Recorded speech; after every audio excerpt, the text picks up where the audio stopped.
Pessoal, bom dia a todos. Bom dia. Mais um domingo de muita paz, muita luz, muita harmonia em nossos corações.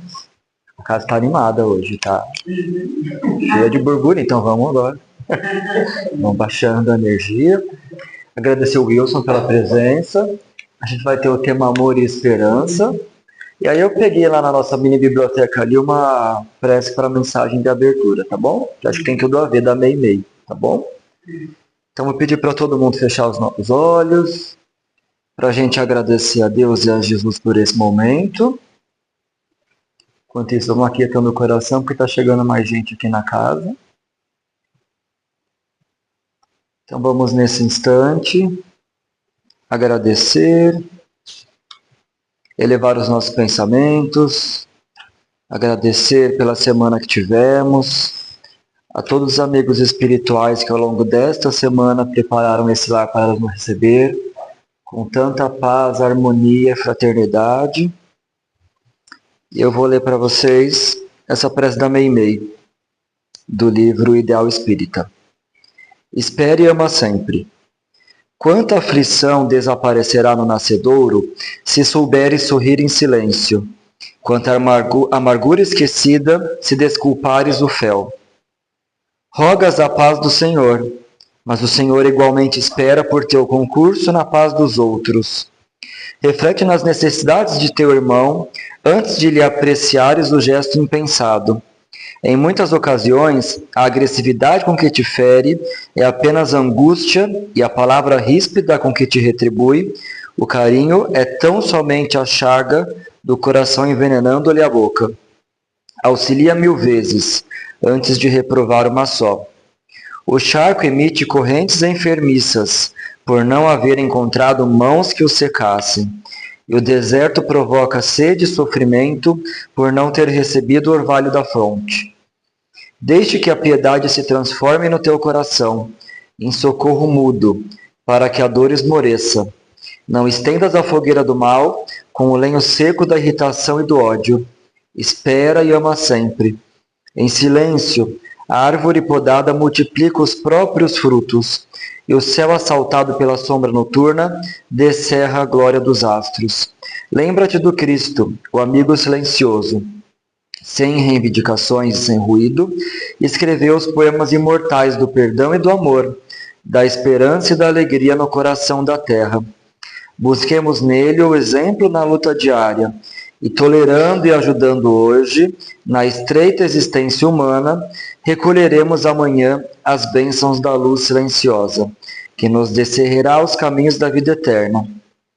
Vamos então, continuando com os olhos fechados, agradecer mais uma vez então pela oportunidade de estarmos aqui reunidos entre irmãos e amigos queridos e que possamos partilhar de bons momentos nesse instante. Que diante dessas palavras que serão proferidas daqui a poucos instantes, possamos absorver ao máximo o que nos for necessário. E mais do que isso, transmitir ao máximo em nosso dia a dia. Então, diante disso, agradecemos e iniciamos a nossa prece do Quanto à Luz.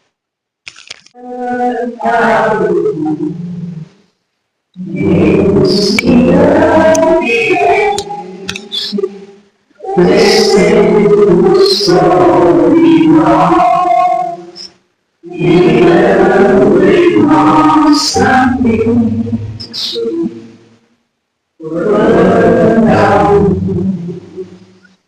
quando assim desce,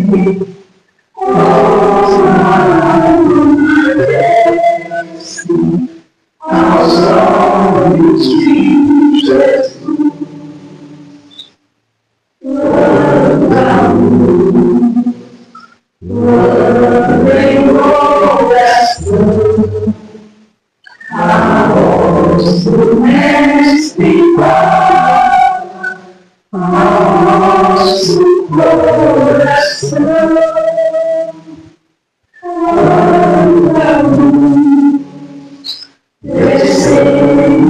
Sobre nós,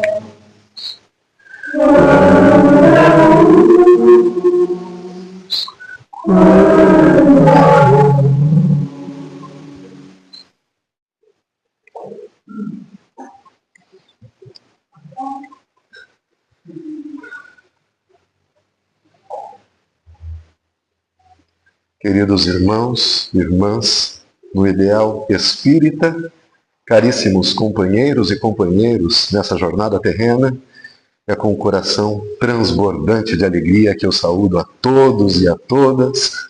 Bom dia! Bom dia! Sejam todos bem-vindos, sintam-se todos abraçados, acolhidos, que cada um de nós aqui nessa casa abençoada possa receber aquilo que veio buscar de acordo com a nossa real necessidade, aquilo que nem mesmo se faz necessário verbalizar, aquilo que os nossos doces mentores espirituais conhecem sobre nós e sabem de nossa necessidade, que as nossas breves reflexões possam nos tirar da comodidade, muitas vezes, assumida no nosso dia a dia, diante de nós mesmos e diante da sociedade, para que possamos nos tornar como agentes ativos na transformação desse mundo. Esse é o objetivo do Espiritismo, né? O Espiritismo vem preparar novos seres humanos para que esses possam transformar o mundo. O mundo não vai ser transformado pelos espíritos, e sim por nós que estamos aqui encarnados. Eu quero primeiramente agradecer a direção da casa, a organização da casa, pela oportunidade de trabalho, pela generosidade do convite. Quero agradecer, sobretudo, porque nós chegamos aqui, encontramos essa casa tão bem cuidada, essa casa que irradia amor, que irradia afeto, e é muito bom para a gente falar, trabalhar num ambiente como esse. Agradecemos, sobretudo, àqueles trabalhadores que a maioria de nós não pode ver com os olhos, mas que aqui estão nesse momento, e nesse momento, de mãos levantadas, rogam por cada um de nós, para que possamos, segundo a nossa necessidade, como eu já mencionei, recebermos aquilo que precisamos. É muito bom rever os amigos, retornar a esta casa. E quando me foi passado o tema, eu confesso que fiquei um pouco surpreso. Falei, poxa vida, é um tema tão genérico, né? Amor e esperança. É um tema muito abrangente. Mas eu fiquei feliz, né? Porque sendo um seminário, né, eu tenho aqui 3 horas para falar, das 9 até o meio-dia. Até o meio-dia, a gente acha que vai ter uma paradinha para o café, né? 15 minutinhos para o café, até meio-dia. Eu estou brincando, viu, gente? Senão já vão começar a sair correndo daqui já, fugidos, né? Não, o que eu quero dizer com isso é que é realmente um tempo relativamente curto para a gente poder falar sobre o que precisamos falar, mas rogamos a esses irmãos que aqui estão o auxílio, o concurso, para que consigamos, de alguma maneira, conduzir as nossas reflexões, porque nada podemos por nós mesmos. Na verdade, é por eles que estamos aqui, que eu possa ser um intermediário digno. O Espiritismo, como todos sabemos, é considerado uma doutrina filosófica, uma filosofia espiritualista. Não sou eu que digo, isso está escrito na capa de O Livro dos Espíritos. Filosofia espiritualista.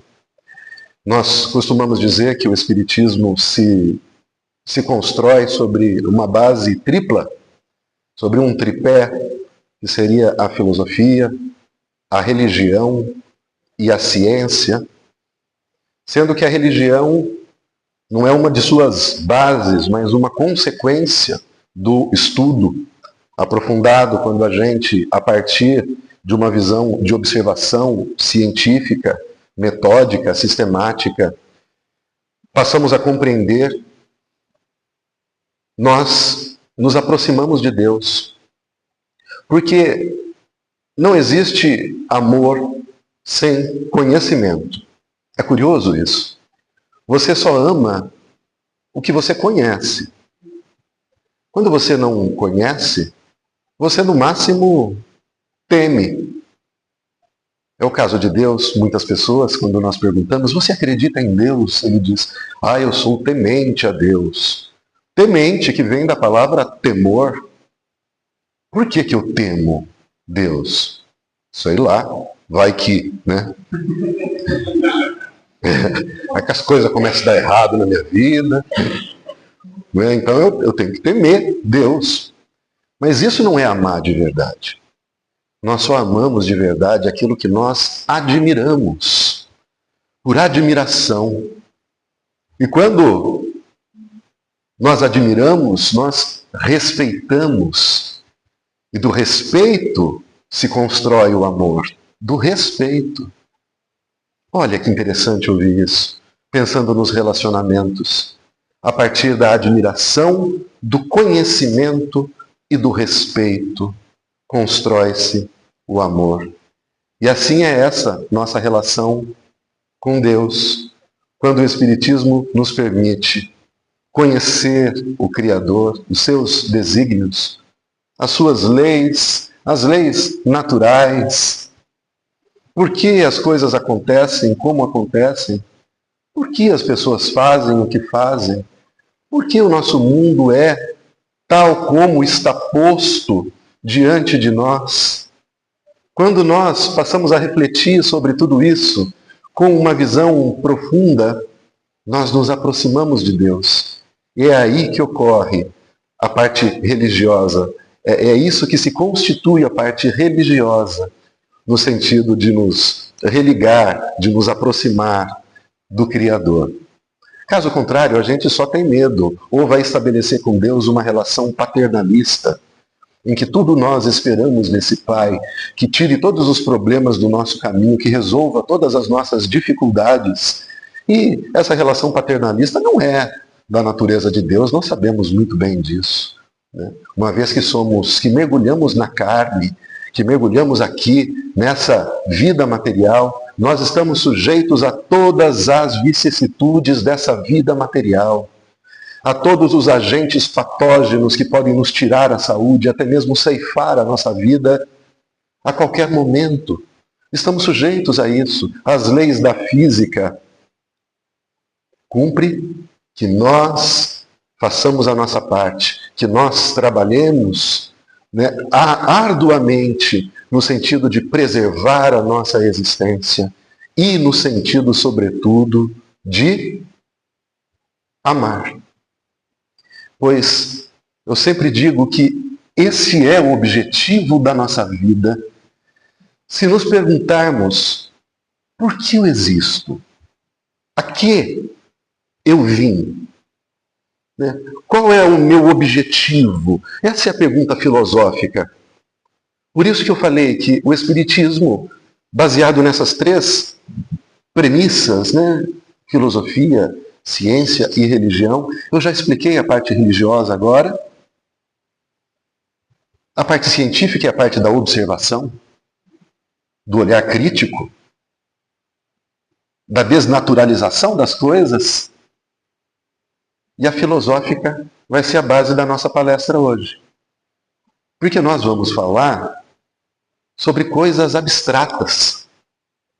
Nós vamos falar sobre virtudes. O amor é abstrato. Alguém já viu o amor assim? Pegou o amor? Ah, lá tem um pouco de amor. A gente sente, mas também não sentimos em todos os momentos. Podemos passar pelo amor sem nos dar conta dele.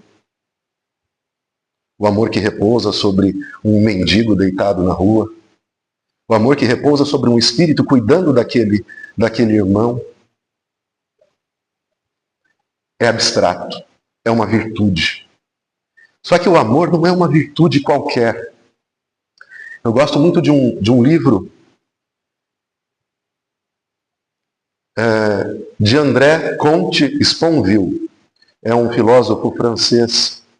O nome do livro é Pequeno Tratado das Grandes Virtudes. É muito interessante. Ele vai abordar as principais virtudes sob uma perspectiva curiosa. Sim, porque ele é ateu.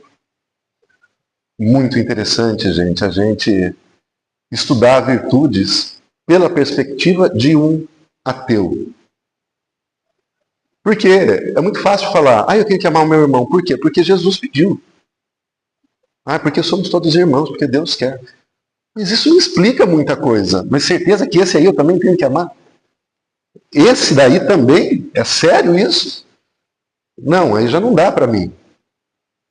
Agora, quando você vê um ateu que não acredita em Deus, que não acredita, pelo menos num Deus como o Deus que nós conhecemos ou desejamos conhecer, faz sentido compreender por que nós deveríamos ser bons ou não. Um dos objetivos da filosofia é a busca do bom, do belo e do justo. Bondade, beleza, estética e justiça, ética, são as bases da filosofia. Então, para falar em filosofia, nós precisamos falar de bem e de mal. E nesse livro, André Conte Sponville vai nos descrever cada uma das virtudes como sendo ambíguas. Ou seja, elas podem tanto ser virtudes boas como aplicadas ao mal. Como assim? Sim, quase todas as virtudes. E a gente não vai ter tempo de se aprofundar, mas vamos falar sobre uma. Por exemplo, a coragem. Ninguém negaria que a coragem é uma virtude. O homem corajoso, que age com o coração, que enfrenta as suas dificuldades, que levanta a cabeça e segue apesar do medo, porque coragem é isso, não é não sentir medo. Coragem é continuar a sua trajetória apesar de sentir medo, apesar do medo. Ninguém negaria que a coragem é uma virtude que todos gostaríamos de ter e de desenvolver. No entanto, também não negaríamos que o bandido cruel tem que ter uma boa dose de coragem para poder exercer o seu papel, para poder invadir uma casa, para poder realizar um assalto, um sequestro. Ele tem que ter uma boa dose de coragem, porque a vida dele está em risco em cada instante da ação dele, não é verdade? Então vejam, como é ambígua as virtudes. Falando só da coragem, mas poderíamos falar de todas elas. No entanto, o amor não tem ambiguidade. Então, o amor não é só uma virtude, como outra qualquer. O amor é a virtude por excelência. É a virtude que qualifica todas as outras virtudes. Porque se eu tenho coragem, mas se a minha coragem está qualificada pelo amor, a minha coragem vai ser aplicada para o bem. Pelo amor verdadeiro, não pelo amor egoísta que vê somente as minhas necessidades ou as necessidades daqueles que estão próximos de mim. O amor é a virtude das virtudes. Se estamos aqui nesta terra, então, para nos desenvolvermos em virtudes, qual é a principal virtude que devemos desenvolver? O amor. O amor é que nos torna excelentes. A excelência do homem, do ser humano, da mulher, a excelência é o amor. O ser humano por excelência é o ser humano que ama. Jesus é um ser humano por excelência, porque já evoluiu todos os degraus, já venceu todos os degraus da escala evolutiva espírita e, portanto, ele é um ser humano por excelência que desenvolveu o amor. Então, se todos aqui estamos a aprender a amar, e se a vida é de fato uma escola, e é essa lição que eu tenho que aprender, eu tenho que me perguntar todos os dias, eu estou aprendendo a amar de verdade? Isso nos leva a uma outra pergunta, tão difícil quanto a primeira. O que é amar de verdade? E aí a coisa complicou. e vai longe, iria longe. Por isso que essas 3 horinhas seriam muito boas. E iríamos muito longe, porque poderíamos falar sobre o amor em suas mais diversas perspectivas ou abordagens, né? O amor que os poetas descreveram ao longo dos séculos, o amor que os filósofos, como eu disse, a filosofia trata de amor, sim, bom, belo e justo. A filosofia trata do amor. O amor platônico, que Platão vai descrever, ele vai tipificar o amor de forma resumida, né? Platão vai falar que existe um amor do tipo Eros. Platão, o filósofo. Eros. Esse amor do tipo Eros é o amor que se manifesta pelo desejo. É o que nós conhecemos vulgarmente por paixão. Estou apaixonado. Esse amor é tão grande.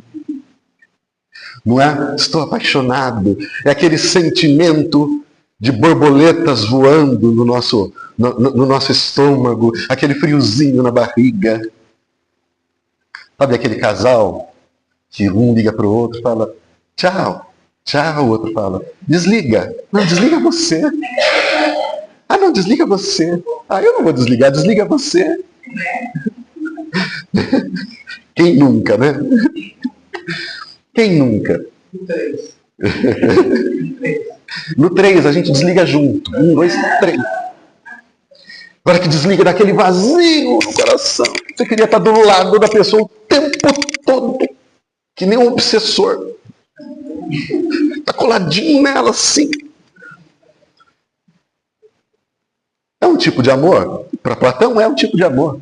Mas esse amor, segundo Platão, se baseia no desejo. Desejo. É desejar estar com a pessoa o tempo todo. Desejar a pessoa em si. Esse é o amor que se transforma em possessão. Porque o desejo é um desejo do quê? De posse. Daí vem a possessão. E eu só posso desejar, vejam bem, aquilo que eu não tenho. Não é verdade? Se eu tenho, faz algum sentido eu continuar desejando? Não. Eu só desejo aquilo que eu não possuo. A gente sempre deseja alguma coisa que a gente não tem. Né? Não está aposentado, que me desejo aposentar. Está solteiro, me desejo casar. Está casado, me desejo separar. Você sempre deseja o que você não tem. A gente vive a angústia da escolha. Em filosofia, a gente chama de angústia da escolha, porque nós só vivemos o resultado das escolhas que fazemos. Nunca vivemos a escolha que não fizemos.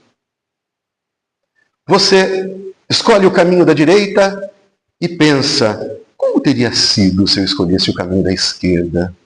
Que paisagens, que cenários eu teria visto? Mas eu segui pelo caminho da direita. Então, se eu caso, eu penso, e se eu não tivesse casado? Como seria minha vida hoje? Não seria melhor? Balada só, festa. Aí se eu não me caso, eu falo, nossa, e se eu tivesse me casado, tivesse uma família hoje, uma companheira, uma pessoa para conversar? Mas sempre vai existir essa angústia da escolha. E o desejo é isso. Você quer alguma coisa até que você a tenha. Quando você tem, você não precisa desejar mais. Por isso que esse amor, essa paixão, tem prazo de validade. Dura pouco. Existem até cientistas que estimaram prazos, né, que é mais ou menos 3 anos, um pouco mais, um pouco menos, é o prazo de duração da paixão. As pessoas que são apaixonadas, geralmente é nesse período, 3 anos. Né? Seria biologicamente o tempo de uma mulher engravidar e o filho ter condição de dar os primeiros passos. É o momento em que se tem que ficar junto. Né? Do ponto de vista orgânico, só instintivo, um casal para fazer a cria sobreviver. 3 anos aproximadamente. Depois ele não deseja mais, ela não deseja mais, ou começam a desejar outras coisas. Mas o que eu falei no começo, o amor é conhecimento e construção. É estar junto, é admirar. Então, eros, desejo, não é amar. É uma manifestação parcial do amor, que também faz parte, né? O eros também faz parte de tudo o que se denomina amor. Mas Platão vai dizer mais à frente que também existem outros tipos de amor, por exemplo, o filia, que ele vai chamar, que é um amor mais racionalizado.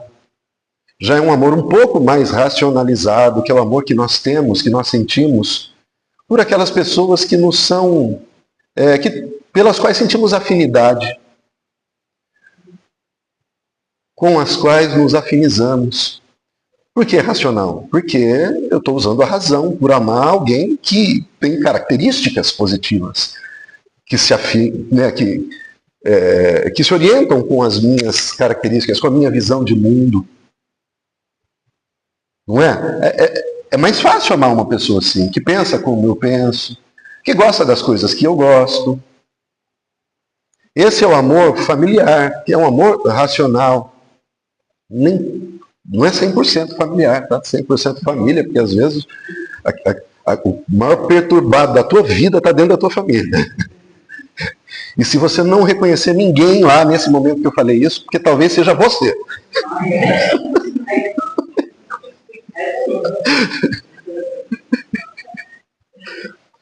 Mas esse é um amor mais fácil da gente desenvolver, porque gostar das pessoas que nos são semelhantes é muito agradável. As pessoas que nos agradam, né? Amar as pessoas agradáveis. Olha essa palavra, agradável. O que é uma pessoa agradável? Qual é a característica de alguém agradável? É alguém que seja fácil de agradar. Olha como é bom amar essas pessoas. Você faz uma coisinha qualquer para ela, ela dá um sorriso para você de gratidão, ela se sente grata por você e te agradece, te abraça. Que delícia ter gente assim do nosso lado, simpática, agradável. Pessoas que com todas as atitudes que você tem, ela se sente agradável, ela fica feliz, demonstra gratidão. É maravilhoso ter pessoas assim do nosso lado. Essas a gente ama. Esse é o amor. Filia, para Platão. Lembrando que quando a gente dialoga com Platão, a gente está dialogando com os precursores da doutrina espírita. Isso está no Evangelho segundo o Espiritismo, né? Sócrates e Platão, os precursores da doutrina espírita. Então veja que quando chamamos o Espiritismo de filosofia, porque realmente ele é baseado em filósofos.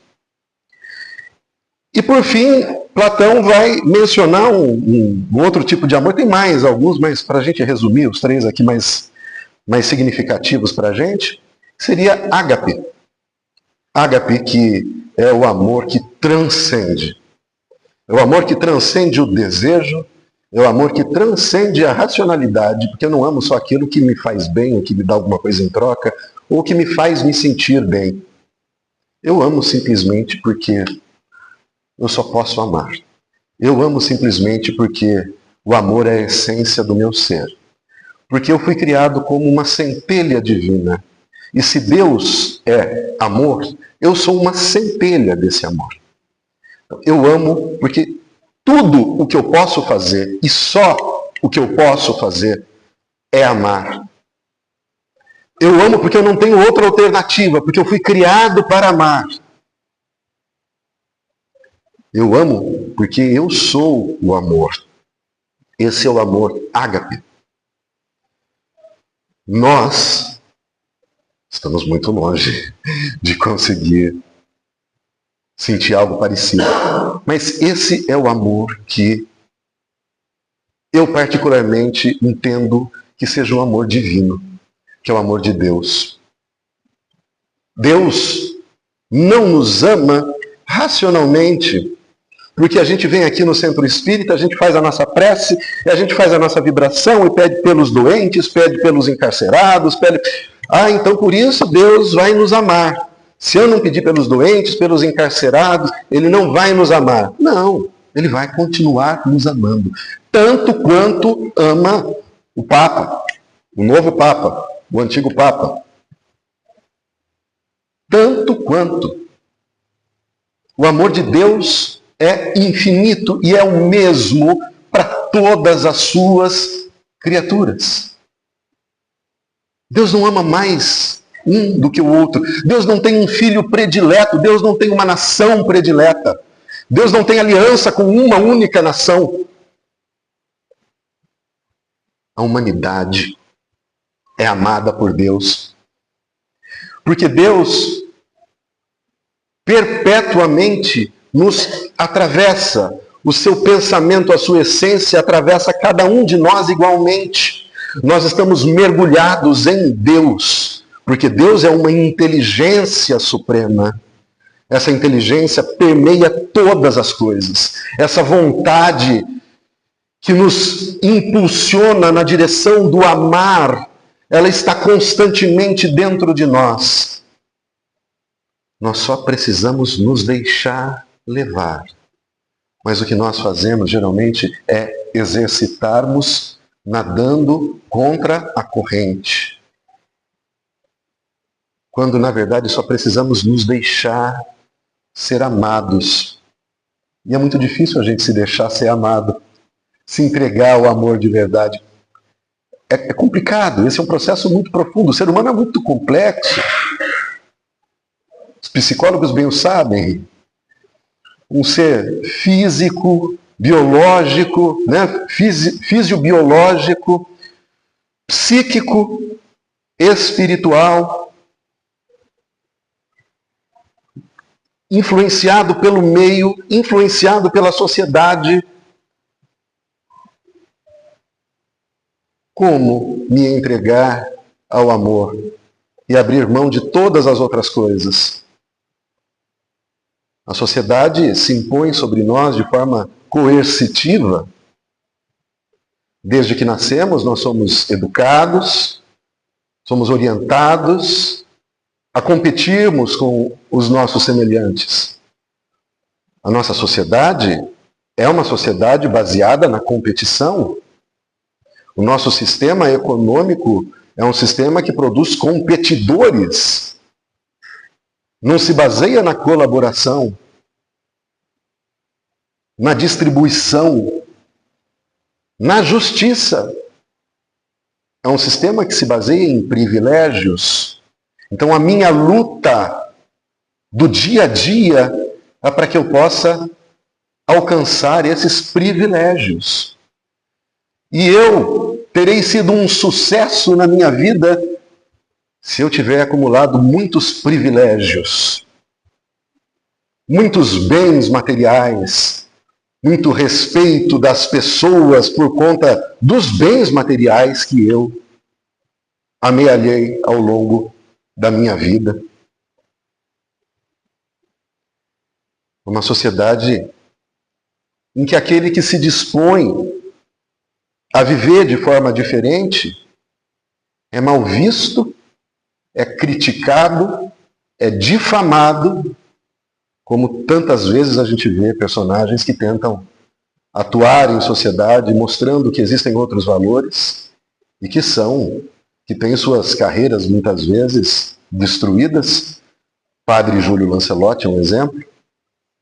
Não só, caso vocês não tenham acompanhado, teve muitos católicos que comemoraram a morte do Papa. Oba! Agora a gente vai ter um padre bem conservador, um Papa bem conservador, para trazer de volta os valores da família na Igreja Católica. Porque esse Papa falou até de abençoar as pessoas, as uniões entre pessoas do mesmo sexo. Isso é inaceitável. Mas isso não é uma forma de aprender a amar? Será que Deus não ama o meu irmão que é homossexual? Será? Ou ama um pouquinho menos do que me ama? Ele ama do mesmo jeito. Aliás, vou falar uma coisa triste para vocês. Deus ama do mesmo jeito a gente do que ama uma minhoca. Não quero diminuir ninguém, não.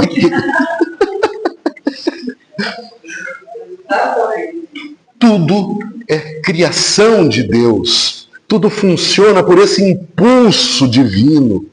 Tudo se regula por esse impulso divino.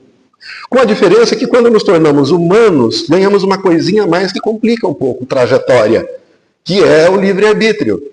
Porque os animais se movimentam somente pelos seus instintos. Instinto de sobrevivência, de produção e reprodução da vida.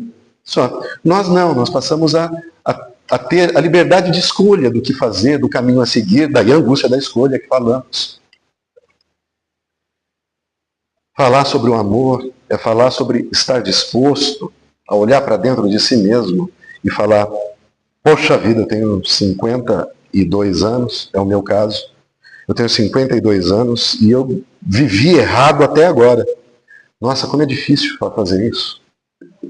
Como é difícil pensar que todas as minhas ações, os meus impulsos até então estavam equivocados, que eu tenho que abrir mão de tudo isso. Como é difícil mudar, gente. Mudar é muito difícil. É mais fácil que as coisas fiquem como estão. Apesar da dificuldade, a gente já está meio acostumado com elas assim mesmo. Né? São familiares as coisas para a gente. O mundo é familiar. Estaria disposto. Eu estaria disposto a vender tudo o que eu tenho, doar aos pobres e trabalhar em prol das pessoas que mais necessitam?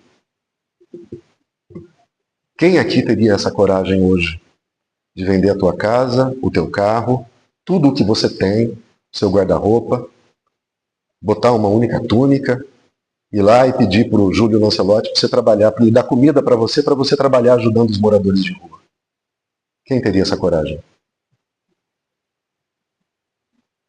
Então, parece fácil quando eu falo, parece bonito, parece que todos nós já estamos no caminho certo. Porque estamos aqui no Centro Espírita.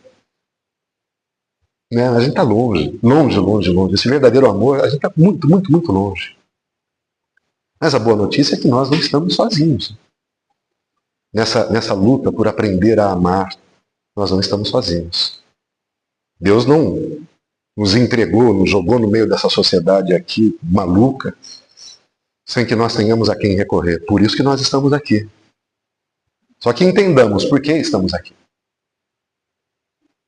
Estamos aqui para pedir a Deus que nos ensine a amar com tranquilidade, com lições com as quais nós possamos lidar nesse momento de nossas vidas. Porque eu não poderia, como eu disse, vender todas as minhas coisas. Eu não lidaria com isso. Mas existem outras coisas que eu posso fazer no meu dia a dia. Uma mudança de paradigma, né? Uma mudança daquilo em que eu acredito, uma mudança de olhar de mundo, uma mudança de valores, de olhar começar a olhar para as coisas que realmente têm valor, começar a viver, a conversar com as outras pessoas nessas bases, revelando essas virtudes, os valores mais profundos, embasando as nossas decisões sobre esses valores mais profundos. O que eu quero dizer com isso é que isso é uma forma de amar. Como nós podemos hoje amar, em nossas condições. Quando nós pedimos para que Deus nos ensine a amar, mas com cuidado, é como quando nós pedimos para que venha chuva. Que venha chuva, mas que não venha tempestade. Venha chuva mansa, que molhe o pasto, que alegre as criaturas.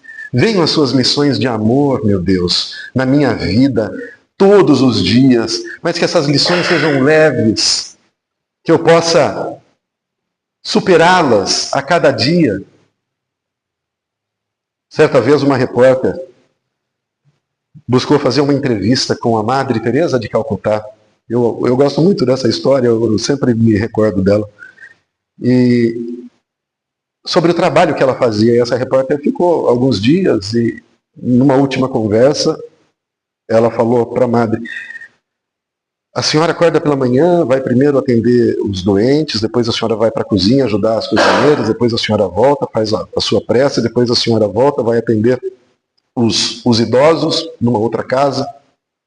No final da tarde a senhora está de novo com as crianças, está ajudando a trocar as ataduras, a fazer os curativos nos doentes. até de noite, quando é que a senhora descansa? Perguntou para ela. Ela disse assim, ah, minha filha, eu descanso no amor. Eu descanso no amor. Veja, o amor descansa. O amor asserena o coração. O amor pacifica. O amor não atordoa, não atormenta, não importuna. O amor descansa. É no amor que nós nos recarregamos. Quando nos sentimos cansados de nossa vida, em nossa vida, não de nossa vida, mas no caminho, sentimos aquele cansaço, não tem dia que olho e falo assim, meu Deus, como eu estou cansado, eu estou muito cansado. Parece que é um cansaço que eu queria dormir 3 dias em seguida. O que está faltando para mim? Amor. Me renovar no amor. E se não no amor das pessoas, porque os perturbados estão sempre todos organizados em bando, né? Você perturbado, tem mais um bando de perturbado com você? Esse é o momento de elevar os olhos e pedir para esse Deus, para essa inteligência que tudo permeia. Eu me entrego, toma conta de mim. Que esse amor possa ocupar cada espaço, cada célula do meu corpo, cada espaço na minha mente espiritual, a fim de que eu consiga continuar na minha jornada com coragem, e para não dizer que eu não falei das flores, e com esperança. Vocês pensaram que eu não ia falar sobre esperança, né? O palestrante ia fazer uma palestra sobre amor e esperança, e ele só falou de amor. Não, falei esperança. Esperança, que é esse olhar que nós temos sobre o futuro. Esperança que só pode ser construída com base na confiança e no amor. Porque se eu amo, eu conheço, eu respeito, eu confio, aí a minha esperança é verdadeira. Se eu realmente sou um espírito imortal, eu não disse eterno porque tivemos um começo, mas imortal porque jamais deixarei de existir. Essa minha consciência, mesmo que com outra identidade, mesmo que não se chame mais Wilson, que se chame José, Pedro, a minha consciência continuará existindo. Nada poderá me destruir.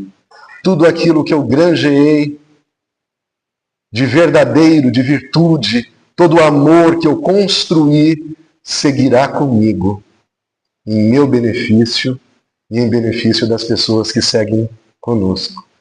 Essa é a esperança. É a esperança de saber que nada pode te fazer mal.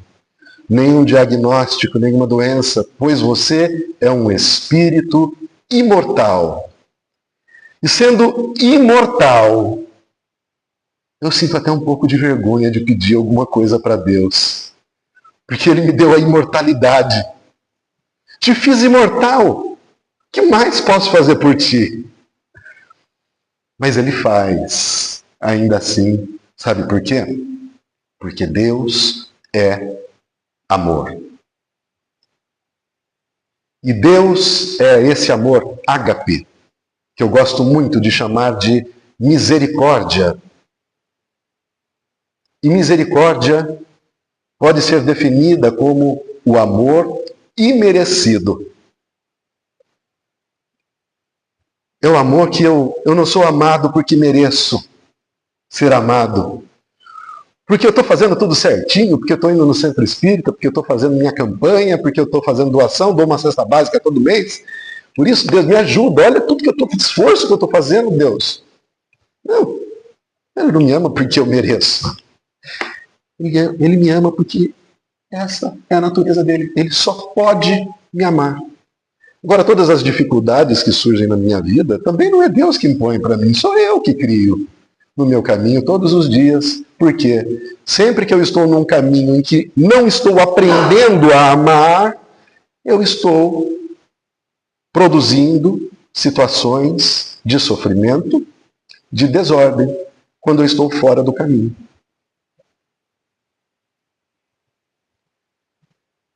Eu agradeço novamente pela generosidade de todos vocês, agradeço aos bons espíritos que a essa casa conduzem, a eles que estão agora nos abençoando, nos amando.